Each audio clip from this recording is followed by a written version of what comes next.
Aloha, kia ora, no ia, Lisette. Thank you very much for your film today. Um, the first thing I actually want to ask you is, because you put it to Aloha and Sunny, um, and they were so humble about their their answer, was why are Japanese people so drawn to hula and Hawaii? It's funny, my one of my aunties just watched this film and she had the same question. She was like, so after 10 years of asking all of these amazing master hula teachers the very same question, what do you think? And I think it's like a multitude of things. I think a lot of it is maybe it starts with being just blown away by the beauty of hula, and then it becomes sort of finding a place where you find community, a place where you can express yourself and express your emotions, a place where you can kind of go and grab someone and hug them and kiss them, where you may not be able to do that in other places in society in Japan. And I think that there's a term in Japanese, I think it's irashi, this idea of healing. For a lot of them, it's a method in which they can sort of find something very different and very sort of, it gives a lot to people. I mean, hula gives what you put in it. And I think that over the course of the 10 years that I sort of was in and out of Japan, I felt like my ideas of why people want to dance hula in Japan changed, and kind of, that's why it's not such an easy question to answer. Maybe for Kumu Aloha or Kumu Sani or Kumu Lopaka, everyone is sort of drawn to hula for different reasons, but I think what it gives back to them is so much greater than what you can really kind of even express very simply. Yeah, I think there was a beautiful example of that healing and that giving back with Shimeko going back to her village. I think that was a really emotional moment for me. I mean, what was it like being there at that time? Well, certainly, I think that it was, that whole region had still, even 2 years later, still really been suffering from the effects of the tsunami and just the whole loss of the fabric of life in that area. And for Shimeko-san, she really wanted to give back to this place where she was from, and everyone in the halau, of course, wanted to support her in doing that. For me, I thought what was really sort of beautiful and amazing about that trip was the emotion that she expressed in the film, like just breaking down into tears. It was 100% honest. And I mean, we actually trimmed that sequence down a little bit. She actually cries for the entire time she's dancing. And it was like a way for her to express her sadness, and also I think her hope for trying to make it a positive change for the place where she's from. As Pacific, as Indigenous peoples, we're often worried about other people appropriating our cultural arts. How do the Hawaiian people feel about it? What are your thoughts on that? I mean, I think it's sort of, it's interesting because I feel like when I'm here in Hawaii and we have conversations about hula in Japan, it's so different. It's sort of, it feels removed, right? Like people hear about it, they know that it's a big deal. They know that there's a lot of people dancing, but it's not a part of like the conversation. There's not a real dialogue about it. Like, well, what does this mean for the future of hula? Whereas the people who are involved with either teaching hula in Japan or playing music in Japan, or starting businesses to kind of support the big hula boom in Japan, for them it's like this is their bread and butter. This is kind of what keeps the lights on in the halau here in Hawaii, and it's very much a part of the economics of trying to just make a living doing what you love, right? So if you're a hula teacher here in Hawaii and you have a small group of very dedicated haumana or students, then that's great, but it's really hard to pay the rent. It's really hard to keep things going year after year, or to go to all these competitions. So it's become a part of the economic fabric of being able to continue our hula traditions here in Hawaii, but also like wanting to not only share hula in Japan or anywhere else in the world for that matter, because it really is everywhere, but making sure that you're still sort of overseeing your legacy, right? So that it's not just someone hanging your name up on their door and saying, yeah, I studied with this person, or I took a workshop with this person. It's like really trying to ensure that, you know, the hula that is being taught in Japan is what you would consider something that is very much a part of your own hula lineage or legacy, that it's being done correctly.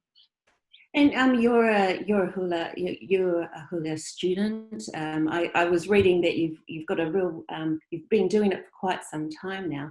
Did that inspire to make all these documentaries, the 3 docos?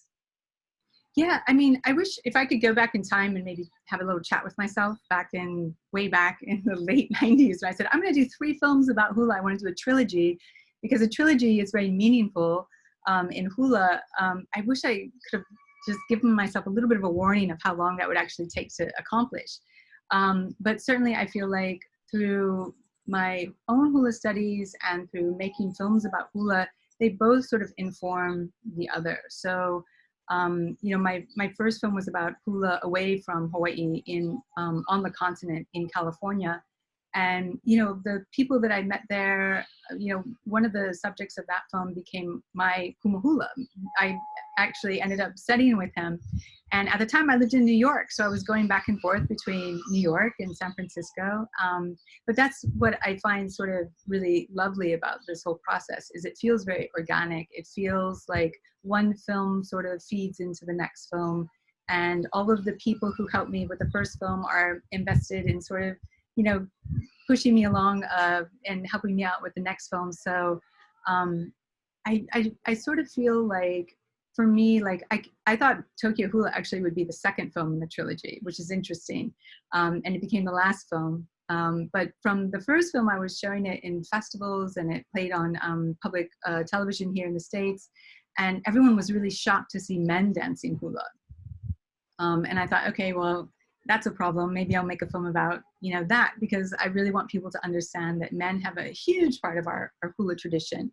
And when I was making the film Nakamale, the Men of Hula, I had started to see a lot more groups from Japan coming to perform here in Hawaii. And I was really fascinated by just the numbers. Initially, it was just like, that looks like an army of hula dancers. Like, what's going on in Japan? So it's sort of like an investigation that never really kind of ends. Or, you know, I feel like the people who, you know, I've met on my hula journey have surrounded me and kind of uplifted me so that I can kind of stay the long course and finish these films, even though it might take me a little longer than maybe other folks.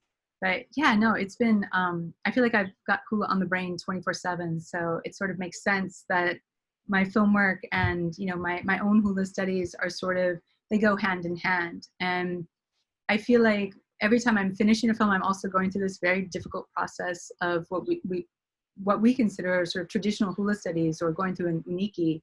And as I was finishing Tokyo Hula, I was finishing my studies to graduate as a chanter. And it's like, it's sort of like just too much, you know, but everything kind of has to hit sort of a breaking point, I guess, for me. I like to just pile it all on and see if I can take it, I guess. Well, one of the things I got out of the film too was that the Japanese were trying to keep the integrity of the culture. And I admired them for that. But towards the end, I guess the little hiccups where Sonny wasn't no longer able to put his troop in, his halau in, because of the fact that there was some unfair advantage seen, and then seeing the hula having some innovations or adaptations to the dance.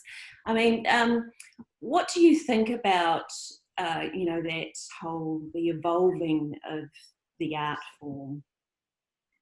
Well, I kind of think that what is interesting about Kumusani and Kumulopaka is that they literally, like, Lopaka lives in Japan like half of the year, and he kind of sacrifices a lot to be present to teach hula, rather than doing it kind of like, you know, fly by, dropping in here and there. And I think that, their goal is to really sort of ensure that that what is being taught is pono. It is correct. It is something that they feel like, okay, I feel really good and proud of this. I can sleep at night. And I think that what's happening is, there have been different booms of hula in Japan.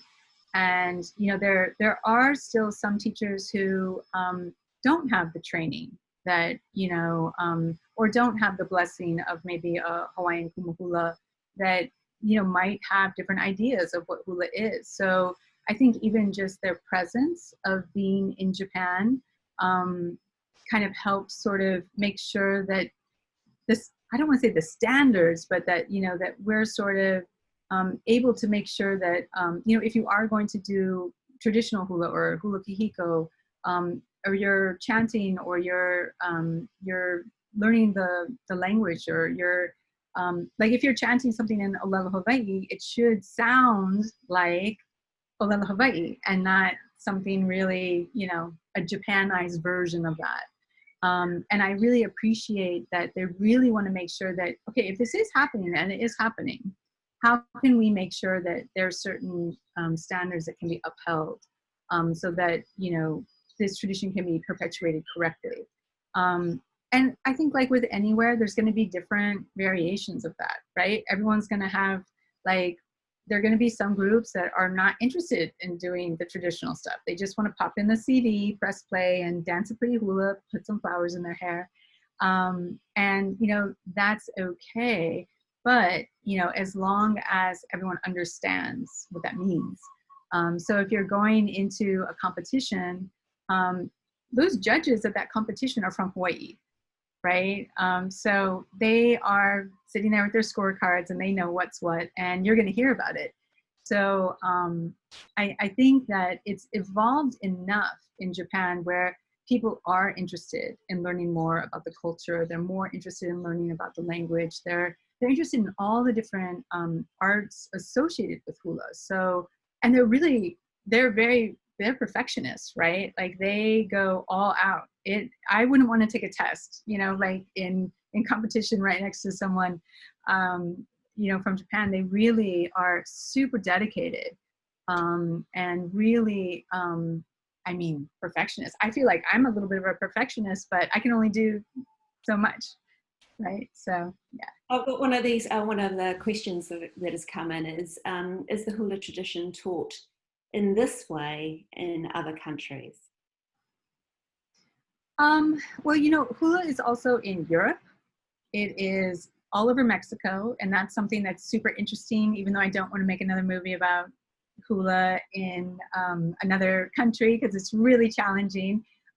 There's lots and lots of places all over the world where hula is being taught, and it's becoming not just Japan, but all of Asia. There are places in China and Korea that have opened up hula schools. So we're really kind of seeing, and this has really been going on for a while, right? It's been going on since the late 60s, the 70s, like this idea that people could travel and do workshops and share. But I feel like Japan is a little bit different in that there's such a close connection between Hawaii and Japan, and that a lot of the kumu or the master teachers from here in Hawaii have been going back and forth to Japan for a very long time. And I think they, Kumusani and Lopaka and a few others have also traveled to Mexico quite a bit. So there's lots of hula dancers in Mexico as well. But I feel like the connection between Hawaii and Japan is particularly close and has probably the longest association of strong relationships between hula practitioners here in Hawaii and Japan.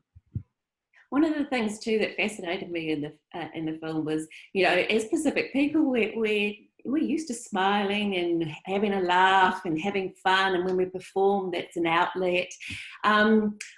Did you know that there were actual lessons on how to smile before you? Did that just kind of happen along the way while you were there?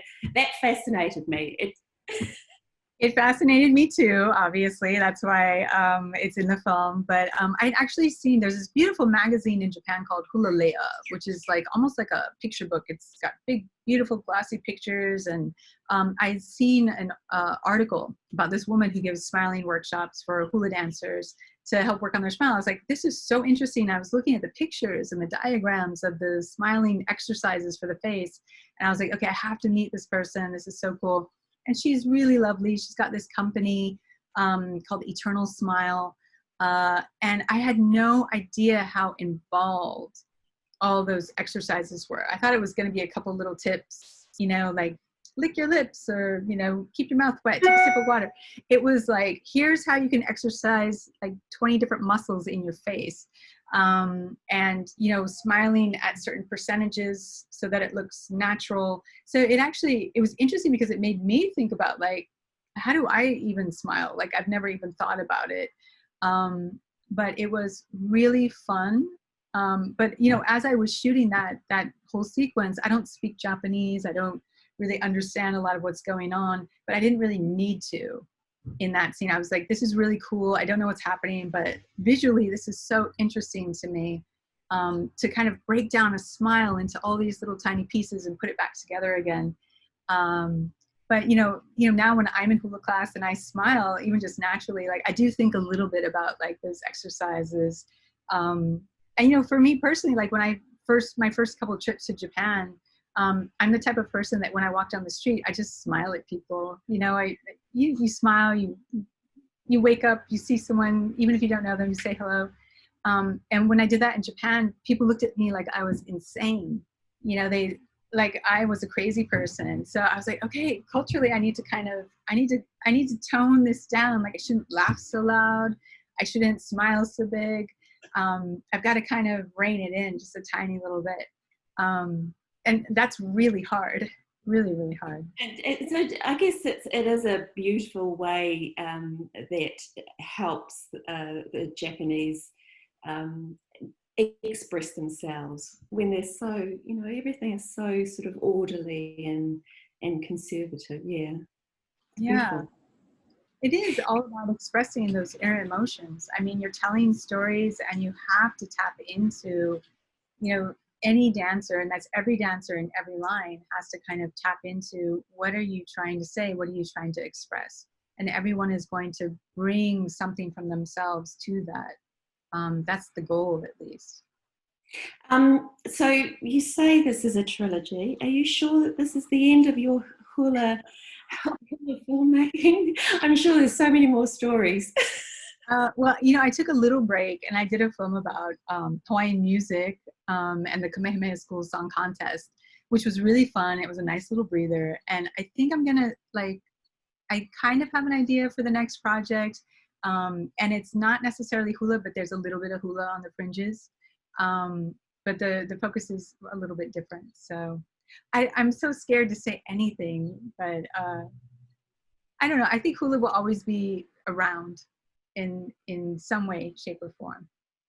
Oh, wonderful. So, well, we do look forward to your next project. And thank you very, very much for joining us today. And if you want to see any of, check out Lisette's website, Le Hua Films. Le Hua Film, yeah.